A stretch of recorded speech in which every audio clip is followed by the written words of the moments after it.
नमस्कार दोस्तों, मेरा नाम है प्रदीप चौहान। बात समझनी है तो पूरी सुननी होगी। बीजेपी खुद अपने पोल खोलने लगी। अब उदाहरण के तौर पे आप ये दो मैं आपको बयान सुनाता हूँ।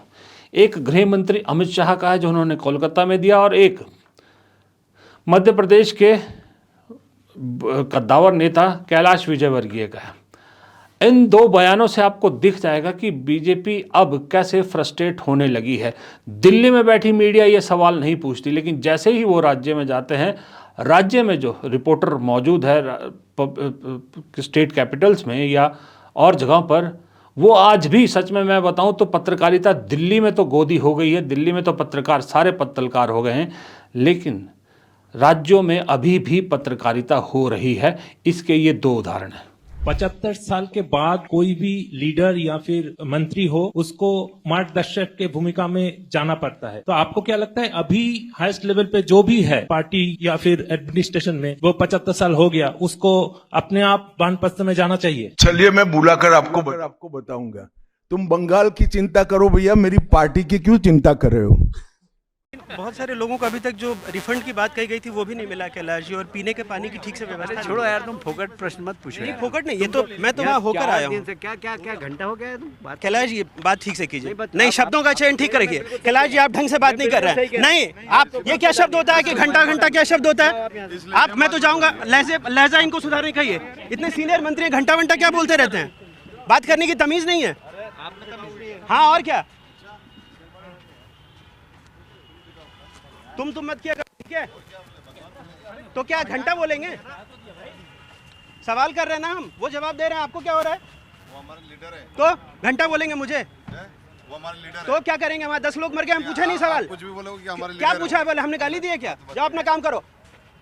ये दो वीडियो अपने आप में गवाह है कि अगर तीखे सवाल बीजेपी के लोगों से पूछे जाए तो इस तरह के जवाब मिलते हैं, इस तरह की फ्रस्ट्रेशन सामने आती है। और दिल्ली में अभी एक बदलाव हुआ है, और बदलाव अगर मीडिया में होता है तो ये फ्रस्ट्रेशनें और सामने आएंगी और बीजेपी की अंदर की सच्चाई खुलकर सामने आएगी। इसलिए 26 कांग्रेस के लिए काफ़ी अच्छी खबरें और शुभ संकेत लेकर आ सकता है। 27 में देखिए, 27 में कहाँ कहाँ चुनाव है? हिमाचल में, पंजाब में, गुजरात में, गोवा में, मणिपुर में, उत्तर प्रदेश में और उत्तराखंड में। अब आप यहाँ भी देखिए, अगर कांग्रेस 26 की जीत का मोमेंटम साथ लेके चलती है तो 27 में भी कोई ज़्यादा मुश्किलात नहीं है। 27 में टफ फाइट कहाँ है कांग्रेस के लिए? सबसे बड़ी टफ फाइट है उत्तर प्रदेश में, जहाँ वो सत्ता में अकेले के दम पे आए या सत्ता में बहुत बड़ा वो करेगी। अगर ये सपना ले रही है तो सही में गलत सपना ले रही है, ये पॉसिबल नहीं है। वहाँ अगर सत्ता में आएगी भी तो समाजवादी पार्टी के साथ आएगी, छोटे प्लेयर के रूप में, कोई बहुत बड़ा रोल नहीं है। तो मैं उत्तर प्रदेश को ऑलरेडी कांग्रेस की झोली से बाहर रख रहा हूँ।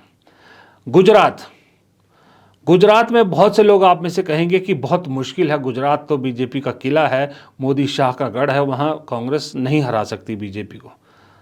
बात सही है, लेकिन 17 में गले तक पहुँच गई थी ना यही कांग्रेस।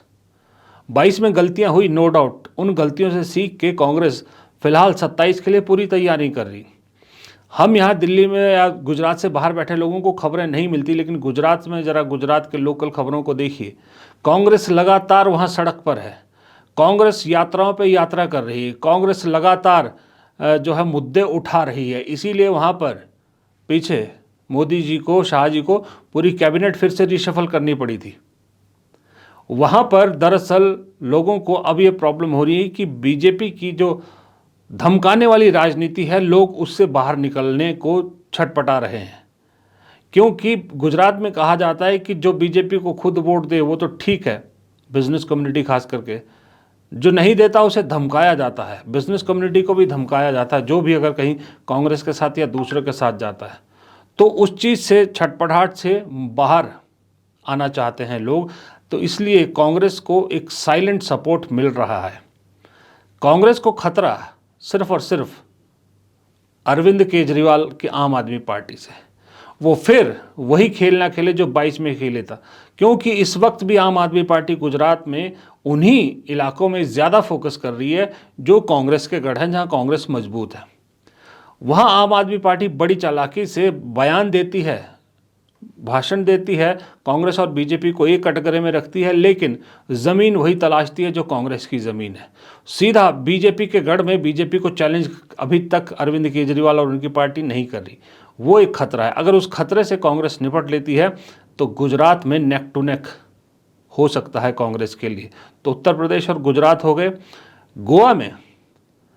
गोवा में बदकिस्मती कांग्रेस की है, और बदकिस्मती क्या कहूँगा, कांग्रेस की लापरवाही है, कांग्रेस का लथार्जिक वो है कि गोवा में जहां आराम से कांग्रेस वापस सत्ता में आ सकती है, उस गोवा को लावारिस कांग्रेस ने खुद छोड़ दिया है। वहां का लोकल नेतृत्व तो एकदम भ्रष्ट है कांग्रेस का, सरकार के कहने पर चलता है। लोग खुलेआम कह रहे हैं, कांग्रेस पार्टी के लोग भी कह रहे हैं कि जो अध्यक्ष हैं वो मुख्यमंत्री के साथ उनके क्लोज हैं, उसे पार्टी अध्यक्ष बना रखा है। लेकिन कांग्रेस हाईकमान गुजरात गोवा की तरफ देख ही नहीं रही। तो आज की अगर मैं डेट देखूं, आज का अगर मैं वो देखूं हालात, तो गोवा भी कांग्रेस के फिलहाल सपने में नहीं है, कांग्रेस के रडार में नहीं है।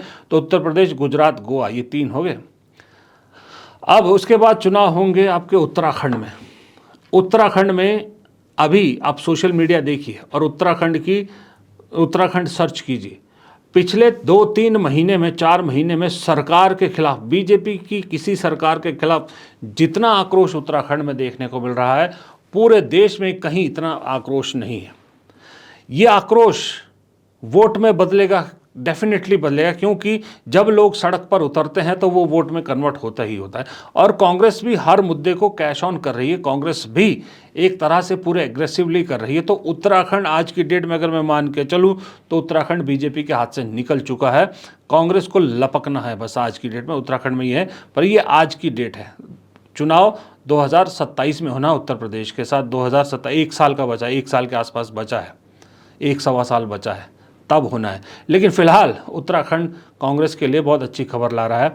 अब आइए पंजाब, जहां 27 के शुरू में चुनाव होने हैं अगले साल।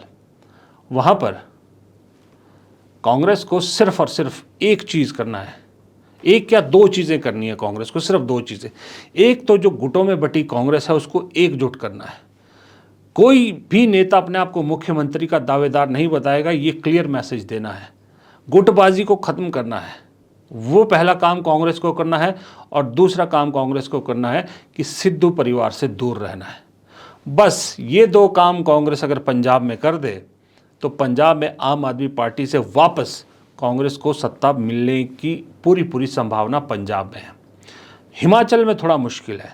हिमाचल में अभी 2 साल बचे हैं सरकार के पास, मतलब 27 एंड में चुनाव होने हैं। बीजेपी बहुत अच्छा कर रही है यहाँ पर, मतलब लगातार सड़क पे है। सुखविंदर सिंह सुक्खू की सरकार इस वक्त, मैं ये नहीं कहूँगा कि हिमाचल में पॉपुलर सरकार है, नहीं, इस वक्त पॉपुलर सरकार बिल्कुल नहीं है। लोग काफ़ी नाराज़ हैं, वादे भी जो किए गए थे वो पूरे नहीं हुए हैं। फाइनेंशियल हालत, कंडीशन जो है प्रदेश की अच्छी नहीं है। एक मैसेज पूरे देश में चला गया है कि हिमाचल में एम्प्लॉयज़ को तनख्वाह देने के भी पैसे नहीं हैं। अब मुझे नहीं मालूम कि सरकार की जो मुख्यमंत्री की टीम है वो इतनी ख़राब है कि ऐसी चीज़ों के, ऐसी खबरों को चलने दिया, मैनेज नहीं कर पाए, या जानबूझ के सरकार कोई मैसेज दे रही है आखिरी साल, इन 2 सालों में कुछ ऐसा सुखविंदर सिंह सुक्खू कर सकते हैं जो देश की आर्थिक हालत के सामने, प्रदेश की आर्थिक हालत को मजबूत कर सकते हैं। क्योंकि उन्होंने कहा है, अगर मुख्यमंत्री ने बुरे से बुरे दौर में भी ये कहा है कि 2027 तक मेरा प्रदेश आर्थिक हालात में अपने आप, मतलब सेल्फ स्टैंडिंग प्रदेश होगा। अगर वो कह रहे हैं तो अगर उसमें कुछ तो दम होगा। शायद मुझे ऐसा लगता है कि सुखविंदर सिंह सुक्खू के पास कुछ ऐसा प्लान है, कुछ ऐसी योजनाएं हैं जो ये आखिरी 1-1.5 साल में पब्लिक के सामने लाएंगे और वो गेम चेंजर हो सकती है।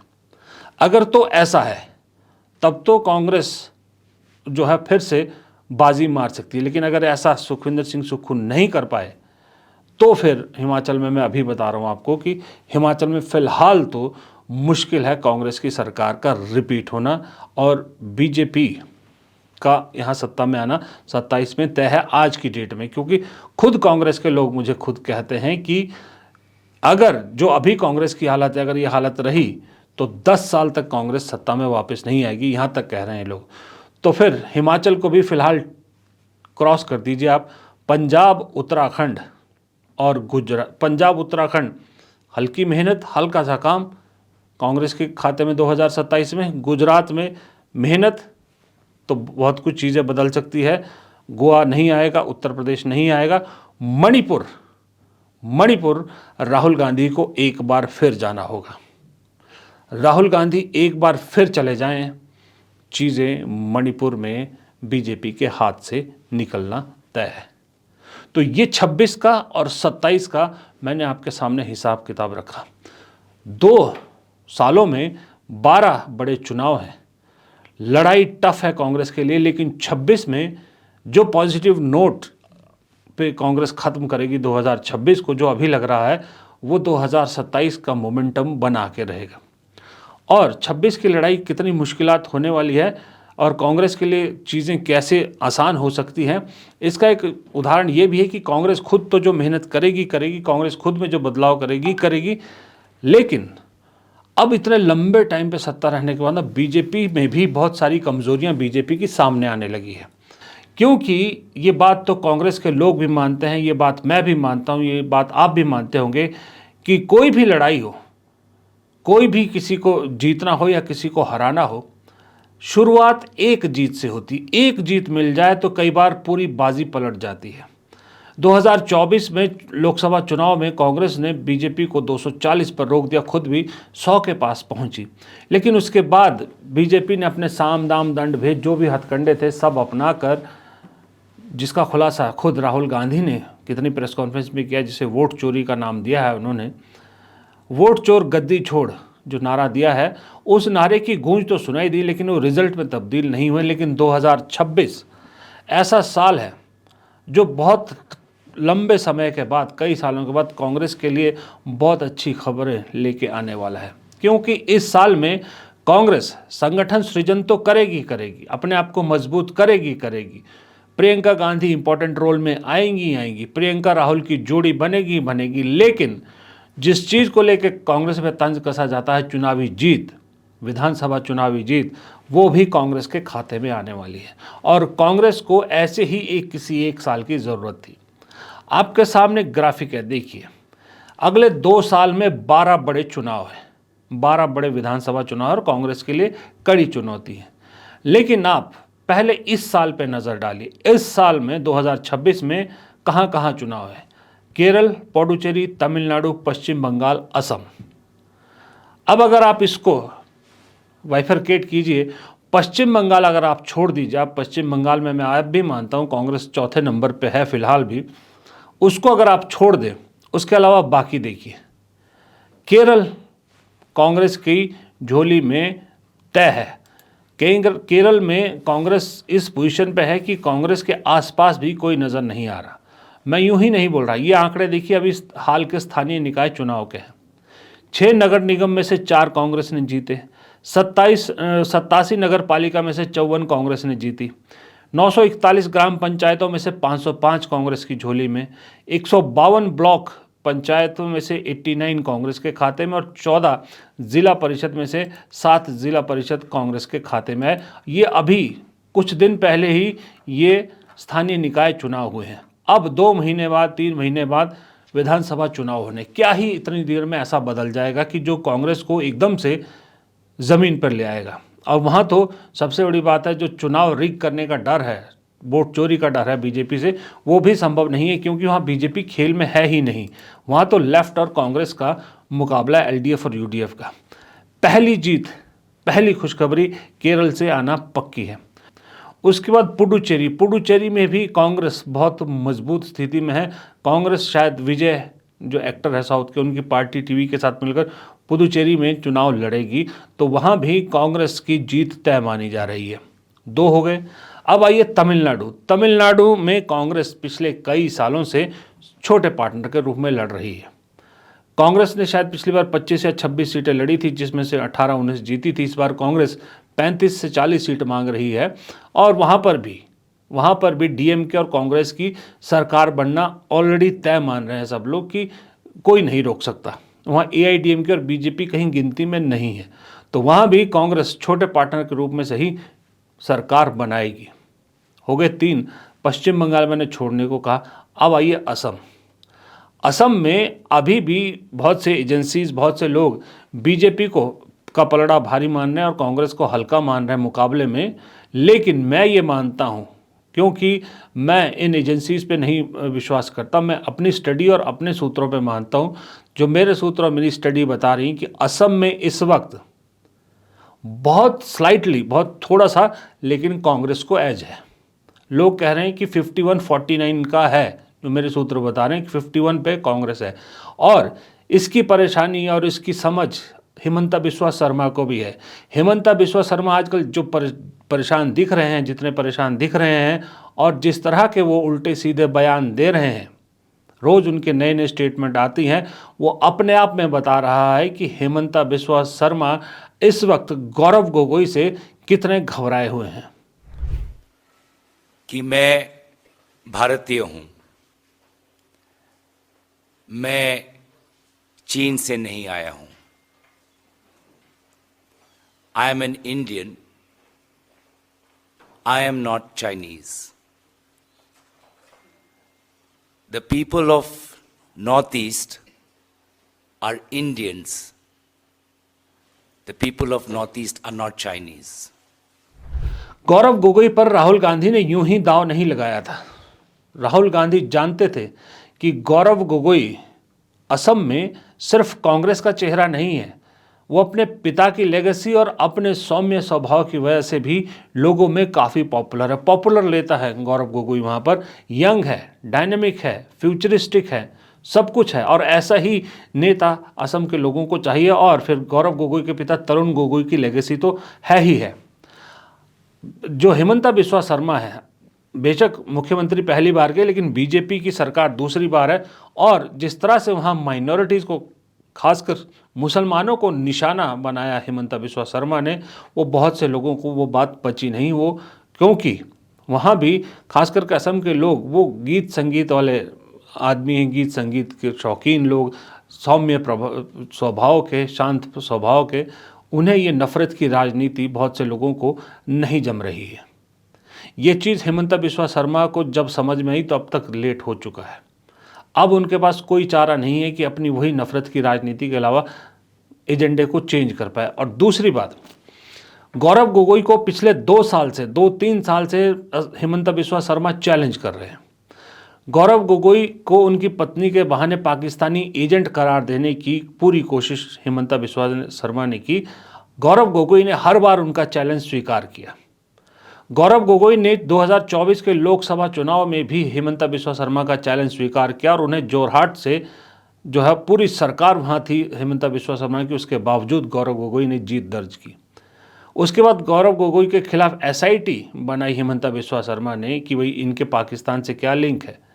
वो जो भी रिपोर्ट आई, हिमंता बिस्वा शर्मा आज तक उस रिपोर्ट को पब्लिक नहीं कर पाए। और गौरव गोगोई चैलेंज कर रहे हैं कि उस डॉक्यूमेंट को पब्लिक कीजिए। उल्टा गौरव गोगोई ने हिमंता बिस्वा शर्मा की पत्नी को लेकर, उनकी फर्म को लेकर भ्रष्टाचार के बहुत आरोप लगाए हैं।